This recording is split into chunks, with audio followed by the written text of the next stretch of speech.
எங்களுடைய கீழடி நாகரிகத்தை மறக்கிறீங்களே, உங்களுடைய உள்ளடி வேலை புரியாதுன்னு நினைச்சீங்களா? என்னஜி இதெல்லாம்? இங்க நேர்மையில்லாத ஆட்சியை நடத்திட்டு இருக்கீங்களே அங்கிள் அப்படின்னு அட்டாக் செஞ்சு பேசியிருக்காரு.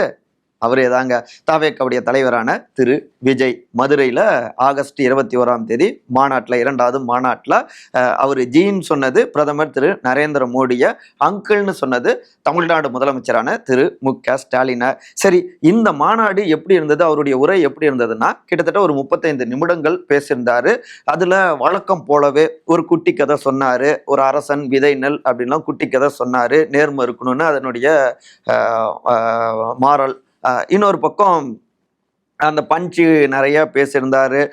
ஓட்டா வேட்டா ரூட்டா அப்படின்லாம். அப்புறம் அட்டாக் அரசியல், டிஎம்கே அட்டாக் அரசியல். இந்த முறை பாஜகவையும் கடுமையாக விமர்சித்து பேசியிருக்காரு. அடுத்து திமுகவையும்.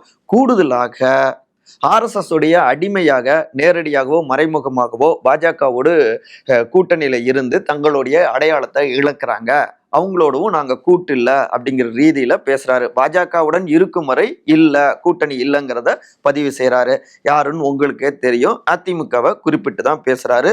அதே நேரத்தில் சினிமாவிலும் அரசியலிலும் என்னுடைய பயணம்ங்கிறது, குருங்கிறது முன்னாள் முதலமைச்சர் மறைந்த திரு எம்ஜிஆர் அப்படிங்கிறத இந்த இடத்திலும் பதிவு செய்திருக்கிறார். சோ மதுரையிலிருந்து எம்ஜிஆர் கைப்பிடித்து சென்னை கோட்டையில் அமர்த்துவார் என்பதுதான் திரு விஜயுடைய கனவா இருக்கு. இதுல வி சாலையில விக்கிரவாண்டியில பேசின பேச்சுக்கும் இந்த மதுரை ஸ்பீச்சுக்கும் பெரிய வித்தியாசங்கள் இல்லைங்க.